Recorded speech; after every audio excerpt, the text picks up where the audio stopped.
बिस्मिल्लाहिर्रहमानिर्रहीम।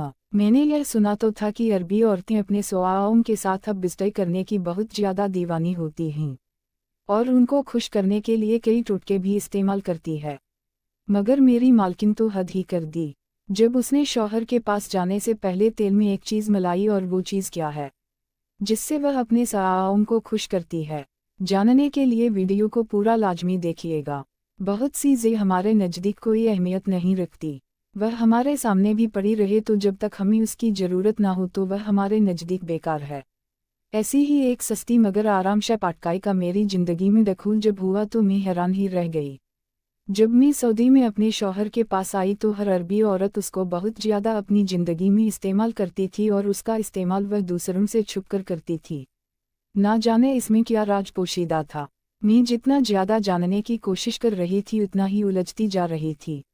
मैं नहीं जानती थी कि वो चीज़ जो अभी मेरे लिए कोई अहमियत ही नहीं रखती वो आगे जाकर मेरे लिए बहुत अहमियत की आमिल होने वाली है, जो मेरे तमाम मसाइल को हल कर देगी और मुझे कहीं से कहीं पहुंचा देगी। अगर मुझे पहले ही पता होता तो मैं अपनी ज़िंदगी में इस शय को लाजमी इस्तेमाल कर लेती। मेरे दिल में पाकाई के लिए ताज़ा तब बेदार हुआ था जब मैं उस औरत के घर में काम करने के लिए गई थी। आज मुझे यहाँ पर काम करते हुए तीसरा दिन था और मेरा अपनी बेगम साहिबा के बारे में ख्याल था कि वह बहुत ही ज़्यादा अच्छी खातून थी, नेक, हमदर्द और दूसरों की मदद करने वाली। और तीसरे ही दिन मेरा उनके बारे में ख्याल बदल गया था। उसकी वजह भी कोई खास नहीं थी। एक मामूली सी बात पर उन्होंने मुझे बेटा करके रख दिया था और साथ पाटकाई के बारे में मेरे दिल में ताज़स भी बेदार कर दिया था। और मैं सोचने पर मजबूर हो गई थी कि ना जाने इसमें ऐसा कौन सा राज पोशीदा है जिसकी खातिर उन्होंने मुझे इन काई सुना दी है। और बाद में उन्होंने इस बात पर मुझसे मार्टा भी कर ली और यह सोचने पर मजबूर भी कर दिया था कि इसमें ऐसा क्या राज छुपा हुआ था। एक दिन जब मैं खाना बना रही थी तो बेगम साहिबा कहने लगी कि काफ़ी दिनों से मेरी मलमा काम पर नहीं आ रही, जिसकी वजह से किचन के कैप्टा वगैरह सख्त ही ख़राब हालत में है। अगर तुम उनकी सफाई अच्छे से कर दो तो मैं तुम्हें उसकी यही रकम दूंगी। अंधे को क्या चाहिए, दो आंखें। मैंने फ़ौरन से उनकी बात पर अमल दामद करना शुरू कर दिया था। और फिर जब मैं कैबिना की सफाई कर रही थी तो बेगम साहिबा ने कहा कि फालतू सामान उठाकर बाहर फेंक देना। इसमें एक काले रंग का सपाया पड़ा हुआ था, जिसको खोलकर देखा तो उसमें पाटकाई पड़ी हुई थी। इतनी ढेर सारी पाटकाई देखकर मैं हैरान ही रह गई। और फिर जब सपाया को खोलकर देखा तो वह मिट्टी से अट्टा बना हुआ था। वो पाटकाई बहुत ही ज़्यादा खराब हालत में थी। मैंने सोचा कि यह तो बेगम साहिबा के किसी काम की नहीं है, और फिर फालतू सामान के साथ मैंने पाटकाई को भी बाहर फेंक दिया था। और फिर जब मैं सफाई सुटाई कर चुकी तो खाना बनाने के बाद मैं अपने घर जाने ही लगी थी, जब बेगम साहिबा ने मुझे रोक लिया और कहने लगी कि किचन से काले रंग का सपाया नहीं मिल रहा, वो कहाँ पर रखा है। वह बहुत ही ज़्यादा घबराई हुई थी और परेशान नजर आ रही थी। पहले तो काफ़ी देर तक मुझे समझ ही नहीं लगी कि वो क्या कह रहे हैं। फिर जब उन्होंने पाटकाई का नाम लिया तो फ़ौरन से मेरे जहन में वो सपाया आ गया था और मैंने उन्हें बताया कि वो सपाया तो मैंने बाहर फेंक दिया है, क्योंकि वह तो खराब हो चुकी थी, वो तो किसी भी काम की रही थी। बेगम साहिबा यह सुनकर गुस्से से लाल पड़ गई और फ़ौरन से वहाँ पर पहुंची जहाँ पर मैंने फालतू सामान फेंका था, मगर अब तो कूड़े वाला सब कुछ उठाकर ले जा चुका था। बेगम साहिबा मुझे कहने लगी कि कुछ फेंकने से पहले मुझे बताना तो चाहिए था। तुम जानती हो कि वह कितनी कीमती चीज़ थी। और मैं हक-धक से उनको खड़ी देखती रह गई। पाकाई जैसी सस्ती और आम सी चीज़ के लिए उन्होंने मुझे बुरी तरह से ढंक के रख दिया था। इस बात पर मेरा मूड बुरी तरह से ऑफ हो गया था। उनकी बातों की वजह से मुझे बहुत ज़्यादा रोना आ रहा था। जब मैं घर में गई तो मेरा मूड बुरी तरह से ऑफ देखकर मेरे सवाओं ने उस बारे में पूछा तो मैंने उन्हें सारी बात बता दी। यह सुनकर उन्होंने मुझे तसल्ली दी और कहने लगे कि बस थोड़ा सा ही वक्त मुश्किल है, सब्र के साथ यह वक्त ही गुजार लो। मैं इंशाल्लाह जल्द ही बिल्कुल ठीक हो जाऊंगा और तुम्हें फिर घर से बाहर निकलने की ज़रूरत ही नहीं पड़ेगी। उनकी बात सुनकर मैं खामोश हो गई थी, मगर दिल ही दिल में यह बात खटक रही थी कि उन्होंने बाकाई की वजह से मुझे इतना क्यों डांटा, जबकि कल मुझसे उनका इतना कीमती डेकोरेशन पीस टूट गया था और इस बात पर उन्होंने मुझे कुछ भी नहीं कहा था। जब यही बात मैंने अपने शौहर से पूछी तो वह कहने लगे कि मैं कुछ भी नहीं जानता इस बारे में, और मैं सोच रही थी कि ना जाने क्यों अरबी कावटिना के लिए पाटकाई बहुत ज़्यादा अहमियत की आमिल है। मगर सवाल यह था कि इस जैसी सस्ती चीज़ को वो इतनी अहमियत क्यों दे रही थी, क्योंकि हमारे पाकिस्तान में तो यह हर जगह पर बिक रही थी और पाकिस्तानी तो इसका इतना ज़्यादा इस्तेमाल नहीं करते थे। मुझे मज़ीद पैसों की ज़रूरत पड़ी तो मैंने एक और घर में काम करना शुरू कर दिया था। और जब मैं उस घर में गई तो यह देखकर मैं हैरान रह गई कि उसके किचन के कैबिना में बहुत ज़्यादा तादाद में पाआकाई पड़ी हुई थी। फिर मैंने एक ख्याल के तहत बेगम साहिबा से पूछा कि आप इस पाआकाई का इस्तेमाल किस लिए करती हैं। यह सुनकर उन्होंने बात बदल दी और खाना अच्छे से बनाने की ताकीद करके किचन से बाहर चली गई थी और मैं हैरान परेशान रह गई और फिर ऐसा ही होने लगा था। दोनों घरों की बेगम साहिबा किचन का कोई काम नहीं करती थी। हर काम के लिए उन्होंने मुलाजिम रखे हुए थे। जब मुझ पर काम का बोझ बढ़ गया तो फिर मैंने एक घर का काम करना छोड़ दिया था। मगर मैं यह सोचकर हैरान हो रही थी कि आखिर दोनों कावटिना पाआकाई को इस कदर छुपा छुपा कर क्यों रखती थी। बेगम साहिबा के यहाँ मुझे खाना बनाते हुए काफ़ी देर गुजर गई थी। आज उनके घर में कुछ मेहमानों ने आना था, इसलिए सुबह से लेकर रात तक मैंने वहीं पर रुकना था। उसके लिए बेगम साहिबा ने मुझे अलग से यही रकम भी दी थी और ज़्यादा रकम के लालच में ही मैं यहाँ पर काम करने के लिए तैयार हो गई थी, क्योंकि मेरी सास अब बहुत ज़्यादा बीमार थी। ऊपर से मेरी नंद की शादी भी सर पर आना खड़ी थी। ऐसे में मुझे पैसों की इंश ज़रूरत थी। मेरी शादी को भी 5 साल का अरसा गुजर गया था। 5 साल से मैं औलाद की इयामता से भी महरूम थी और मैं यह भी अब चाहती थी कि किसी अच्छे से डॉक्टर से मैं अपना इलाज करवाऊँ। मैं जिस घर में काम कर रही थी, यह अभी औलाद की नेमत से महरूम थी, मगर उनका इत्मीनान काबिल था। उनको इस कदर पुरस्कुना देकर मैं सोचती कि शायद इनकी ज़िंदगी मुकम्मल है, इसलिए उन्हें औलाद की कमी महसूस नहीं होती। मगर मुझे तो उठते बैठते शिद्दत से इस कमी का एहसास सताता था। और मैंने औलाद के लिए कितनी ही मन्नत मुरादें मानी थी, मगर अभी तक इस नेमत से महरूम थी। और अब सोच रही थी कि नंद की शादी हो जाए तो अपना किसी अच्छे से डॉक्टर से इलाज करवाऊंगी। रात को खाना बनाने के बाद जब मैं जाने लगी तो बेगम साहिबा किचन में आई और फिर उन्होंने कैब से पाटकाई निकाली और उसे एक बर्तन में डाल दिया और फिर दूसरे कैब से एक अजीब सी चीज़ निकालकर उस बर्तन में डाल दी और डका को उन्होंने ऊपर से ढक दिया था। यह देखकर मैं हैरान रह गई और उनसे पूछने लगी कि बेगम साहिबा यह आप क्या कर रही हैं। वो मुझे देखकर चौंक गई। उनके चेहरे पर गुस्से के तजुअटा थे। फिर वह मुझे गुस्से से कहने लगी कि तुम अपने काम से काम रखा करो, यूं हर काम में दखल अंदाज़ी मत किया करो। उनके इस तरह बोलने पर मैं चुप की चुप रह गई। दूसरी बार वो मुझे डांट रही थी और वह भी सिर्फ एक मामूली सी बात पर। शायद उनके लिए बाअक़ल बहुत ज़्यादा अहमियत की आमिल थी। उसके बाद बेगम साहिबा कहने लगी कि मैं अपने कमरे में जा रही हूँ, तुम बर्तन भी धो लो और जब पाउग हो जाओगी तो ड्राइवर तुम्हें छोड़ आएगा। आज क्योंकि मलमा नहीं आई थी तो आज बर्तन धोने की जिम्मेदारी भी मेरी थी। और फिर बर्तन धोने के बाद जब मैं बेगम साहिबा को बताने के लिए उनके कमरे में आई तो दरवाज़ा थोड़ा सा खुला हुआ था और अंदर से अजीब अजीब आवाज़ें आ रही थी। मैं यह देख के डर गई कि अंदर से इतनी अजीब आवाज़ें क्यों आ रही हैं। और जब मैंने दरवाजे की ओर से झांका तो अंदर का मंजर देखकर मैं हकधक रह गई, क्योंकि बेगम साहिबा मुझे सऊदी में आए हुए 2 महीने हो गए थे। और उस दिन मैं घर के कामों में मसापा जब मुझे अपने शौहर के ऑफिस से एक रूह फरसा खबर सुनने को मिली। मेरे शौहर का एक्सीडेंट हो गया था और वह अस्पताल में एडमिट थे। यह सुनकर मेरी जान निकल गई और मैं रोते धोते जब अस्पताल में पहुंची तो वह काफ़ी ज़्यादा जख्मी थे। उनकी एक टांग फ्रैक्चर हो चुकी थी और वह कामकाज करने से कज़रा थे। उनकी तमाम जमा पूंजी तनख्वाह अस्पताल के कार्टा में ही उठ गई थी और अब वह बहुत ही ज़्यादा परेशान थे। खर्चों की एक तवील पाइस्टा जो हमारा मुंह चढ़ा रही थी। मेरी सास बीमार रहती थी, उनकी दवाओं का खर्चा बाकी घर के कार्टा। इस वजह से हम दोनों बहुत ही ज़्यादा परेशान थे। घर में खाने के भी लाले पड़ने लगे थे। मेरे शौहर बहुत ही ज़्यादा चिड़चिड़े हो गए थे। हर वक्त वो इसी सोच में गुम रहते कि क्या किया जाए। कंपनी उन्हें तनख्वाह तो दे रही थी, मगर आधी से ज़्यादा तनख्वाह उनकी दवाइयों में लग जाती थी और हमारे पास चंद पैसे ही बचते थे। ऐसे में हम दोनों के लिए गुजारा करना बहुत मुश्किल हो गया था।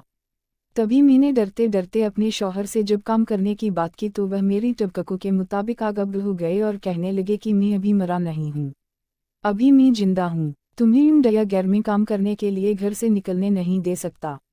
मगर मैं भी क्या करती, मजबूर थी। और जब बार बार अपने शौहर के सामने मैंने यह बात रखी तो वह कहने लगी कि ठीक है, मगर तुम काम किया करोगी यह भी तो बताओ। मैंने उनके सामने खाना बनाने की तजवीज़ रखी। मेरे हाथ में बहुत ज़्यादा जायका था और हर कोई मेरे खाने की तारीफ भी करता था। मेरे शौहर ना चाहते हुए भी इस बात पर राजी हो गए क्योंकि वह बहुत ज़्यादा मजबूर थे। उनको मालूम था कि जिंदगी की गाड़ी इस तरह नहीं चलती। मैंने उनसे कह दिया था कि आप जब ठीक हो जाएंगे तो मैं यह काम छोड़ दूंगी। फिर मैं करीब ही एक अरबी औरत के घर गई और उसे अपनी कायदमटा पेश की तो उसने मुझे सर से लेकर पांव तक देखा। ऐसे लग रहा था जैसे वह पाकिस्तानियों को पसंद नहीं करती, मगर फिर उसने मुझे खाना बनाने के लिए किचन भेज दिया था। कहने लगी अगर तुम्हारा खाना पसंद आ गया तो तुम्हें इस नौकरी पर रख लूंगी क्योंकि हमारा शेफ खाना बहुत ही ज़्यादा बढ़ाकर बनाता है। उसकी बात सुनकर मैंने जी जान से खाना बनाया था। मैं पूर्व उम्मीद थी कि यह खाना उसे पसंद आएगा और ऐसा ही हुआ। उसने मुझे न सिर्फ नौकरी पर रख लिया था बल्कि मुझे इनाम के तौर पर एक यही रकम भी दी थी। मैं खुशी से दीवानी हो गई थी। मुझे इस औरत से कोई मसला नहीं था। उनकी एक ही बात मुझे बहुत अजीब लगती थी कि वो बाटकाई का इस तरीके से इस्तेमाल क्यों कर रही थी। सबसे ज़्यादा हैरत की बात यह थी कि इसका इस्तेमाल किस चीज़ के लिए था।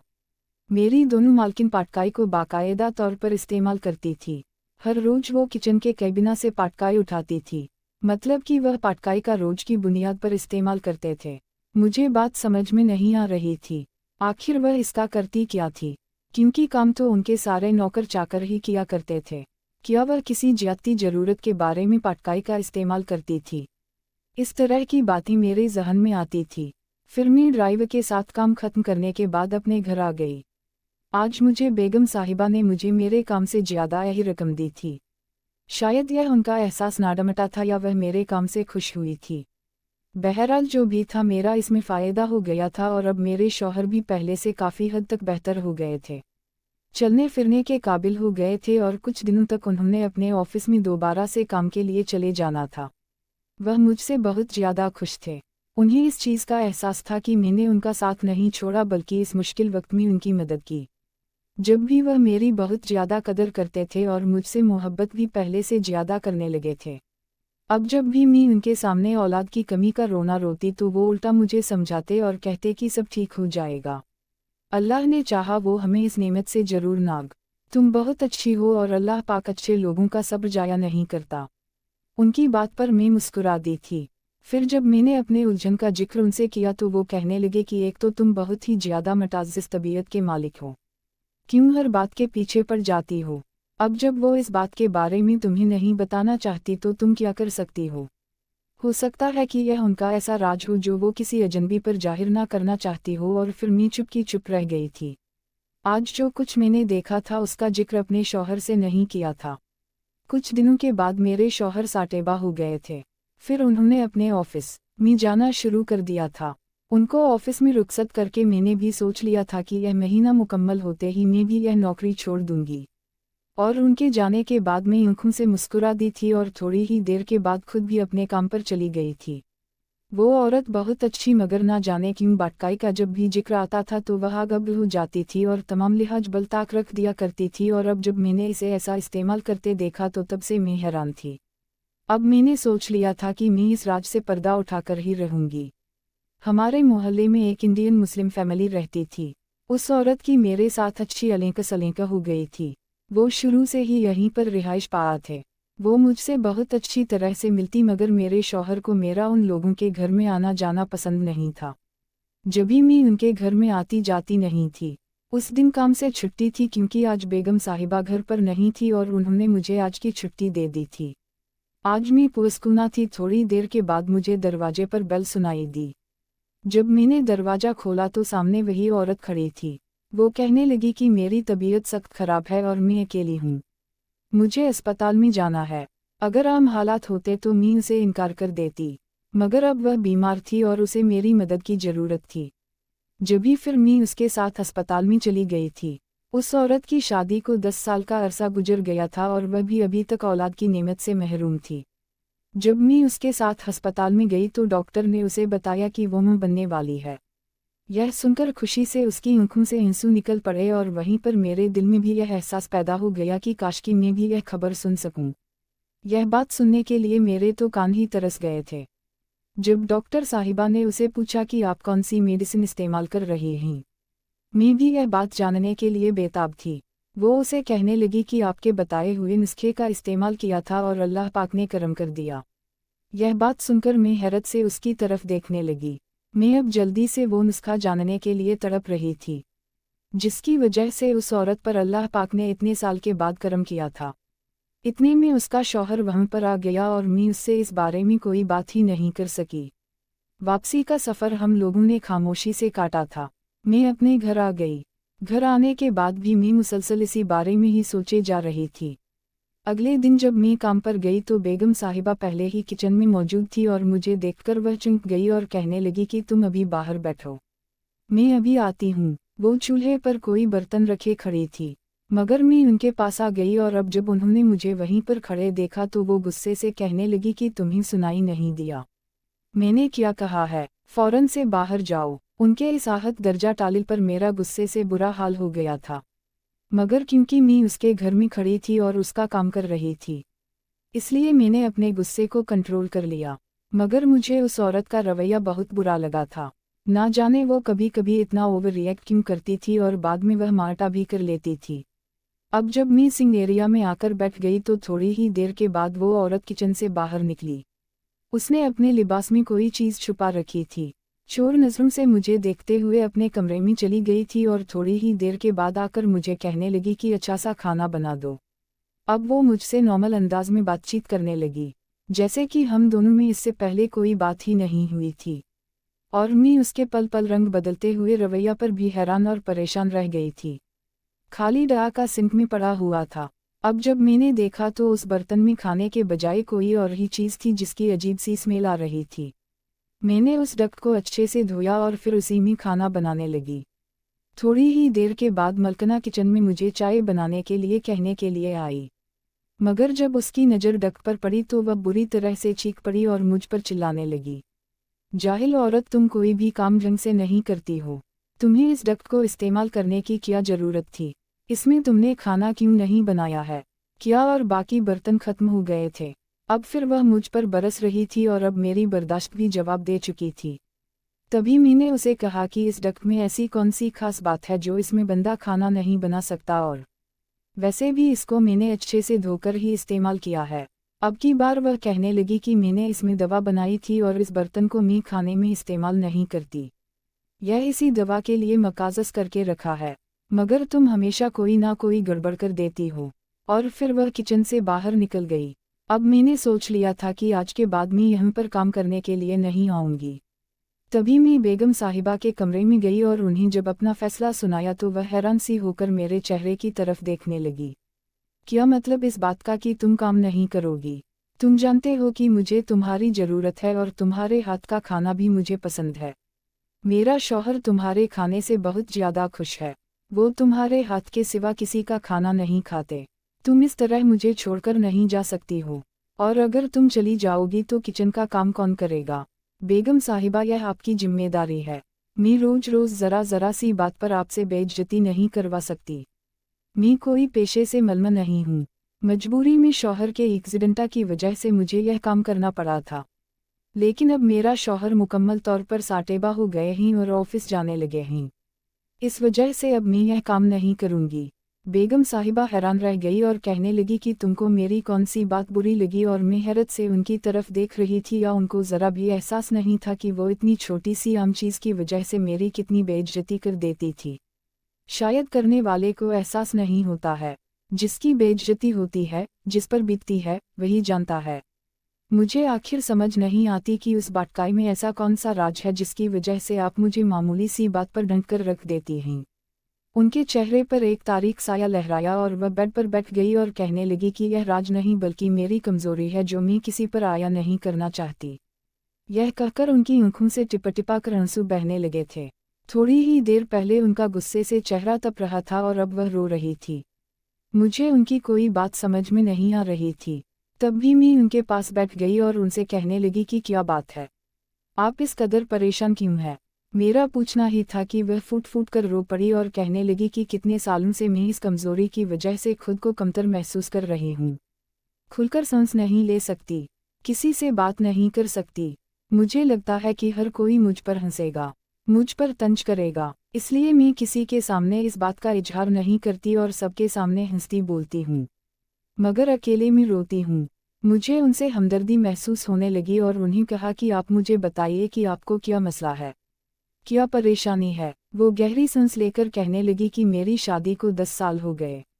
मैंने हर तरफ से इलाज मला करवा कर देखा है। मेरे और मेरे शौहर के तमाम टेस्ट भी बिल्कुल ठीक है, मगर इसके बावजूद भी हम औलाद की नेमत से महरूम है। मुझे एक हकीम ने बताया था कि मैं यह नुस्खा इस्तेमाल करूं तो अल्लाह पाक मुझ पर करम कर देगा, मुझे साहब औलाद कर देगा। मगर इस नुस्खे को इस्तेमाल करते हुए भी 1 साल हो गया है, अभी तक मुझे कोई फ़ायदा नहीं हुआ। कौन सा नुस्खा? मैंने चौंक कर उनसे पूछा, क्योंकि मैं भी तो बूढ़ी का शिकार थी। मैं भी ऐसे तमाम टोटकों को गौर से सुना करती थी जिसमें बूढ़ी का इलाज मौजूद था। तभी वह कहने लगी कि मुझे हकीम ने कहा था कि बाटकाई को एक बादाम के तेल में मिलाकर खूब पकाना है और फिर रात को उसको नया में टेकना है और नया से नीचे लगाना है, और अगर अल्लाह ने चाहा तो तुम जरूर औलाद की नेमत पाओगी। उसकी बात सुनकर मैं हैरान रह गई। पाटकाई का यह इस्तेमाल मैंने पहली बार सुना था और मैं सोच रही थी कि अब मैं भी इसका इस्तेमाल करूंगी। मगर इससे पहले कि मैं इसका इस्तेमाल करती, अल्लाह पाक ने मेरी सुन लेती और उसने मुझे यह खुशखबरी सुना दी थी कि मेरे कदमों में जन्नत तामीर होने वाली है। यह सुनकर हम दोनों के पांव खुशी से जमीन पर पांव नहीं टिक रहे थे। मेरे शौहर का कहना था कि इस हालत में तुम्हें घर में सब लोगों के साथ होना चाहिए, तुम्हें आराम करना चाहिए। और फिर उनके कहने की वजह से मैं पाकिस्तान वापस आ गई थी, मगर अपने साथ यह टोटका भी लेकर आई थी। और जिस औरत को भी